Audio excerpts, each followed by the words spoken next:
Mirëmëngjesi të nderuar shikues, jeni me edicionin e lajmeve të orës 8 në Radio Televizionin Publik të Kosovës.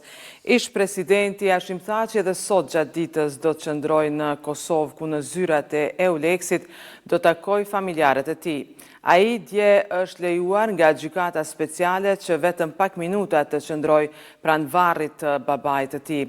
Më pas Thaçi ka kaluar 3 orë në shtëpinë e lindjes në buroj të Skonderajt, ku sipas informatave ka takuar nënën dhe bashkëshortën e tij. Departamenti Amerikan i Shtetit ka publikuar raportin mbi strategjinë ndërkombëtare të kontrollit të narkotikëve, i cili fokusohet në përpjekjet për luftimin e pastrimit të parave dhe financimit të aktiviteteve të paligjshme përfshirë ato të lidhura me narkotikët. Në raport përmendet ngritja e aktakuzës ndaj Milan Radojčić dhe të tjerëve, të cilët ishin pjesëmarrës në sulmin terrorist në Banjsk.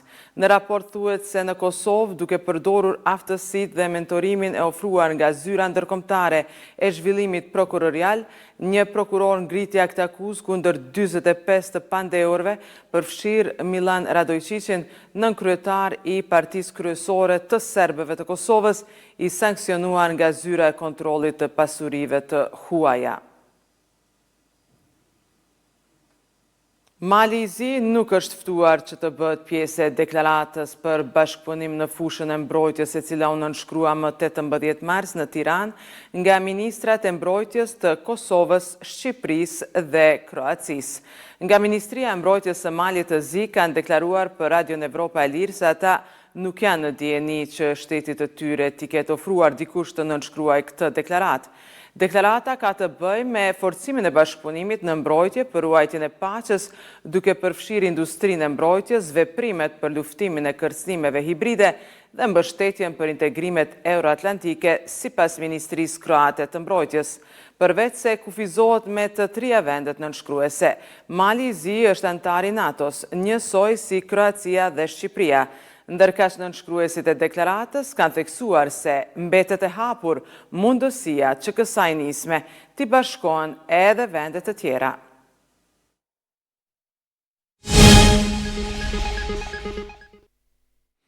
Komuna është në pritje të një përgjigje pozitive nga Instituti për Mbrojtjen e Monumenteve për të vazhduar punimet në sheshin George Bush. Disa javë nga ndërprerja e punimeve, drejtori i transformimit urban Gëzim Kastrati thotë se rigjenerimi i zonës së sheshit nuk i prek objektet e mbrojtura. Që nga 12 marsi, ky ekskavator nuk lëvizi. Kjo pasi Inspektorati për Trashëgimi Kulturore i ndaloi punimet në sheshin George Bush me arsyetimin se rregullimi i tij prek zona të mbrojtura të trashëgimisë kulturore. Mirë po komuna, edhe pse ka kundërshtuar ndërprerjen e punimeve, ka kërkuar pëlqim nga Instituti për Mbrojtjen e Monumenteve dhe se presin përgjigje pozitive. Jemi në pritje të përgjigjes nga Instituti për Mbrojtjen e Monumenteve. Shpresoj që kemi pas një përgjigje pozitive që është edhe një përprejtë e madhëdoja të transformimit të kryeqytetit. Drejtori Kastrati tha se do të kujdesen në ruajtjen e objekteve për të cilat ka pasur shqetësime se do të preken nga ndërtimi i sheshit. Në një moment projekti nuk i atakon asetet, përndryshe edhe ne me ekipi arkitektave të komunë, cilë me them ashtu me fanatizëm më të madh kemi ruajtur të objekte dhe janë të ushliruar hapësirat përreth, nuk janë të pas ndërtime në brenda hapësirave të rektoratit, objektit RTK-s. Ndërtimi i sheshit George Bush do t'i kushtoj komunës së Prishtinës 18 milion euro, por aktualisht punimet janë ndërprerë nga Ministria e Kulturës, respektivisht Inspektorati për Trashëgimi Kulturore. Bizneset me më pak se 50 punëtor kanë edhe 2 javë kohë për t'i dorëzuar dëshmit në Kesko për të shmangur kalimin në tregun e hapur energjetik nga muaji qershor. Fillimisht afati për dorëzimin e dokumentacionit përfundonte të premten, por për shkak të kërkesave të shumta, Kesko e shtyu atë. Komuniteti i biznesit kërkon shtyrjen e vendimit për 1 vit. Të nderuar shikues, ishte kjo e tëra që kemi përgatitur për këtë edicion të lajmeve. Ne takohemi sërish në orën 9, bashkë mirupafshim.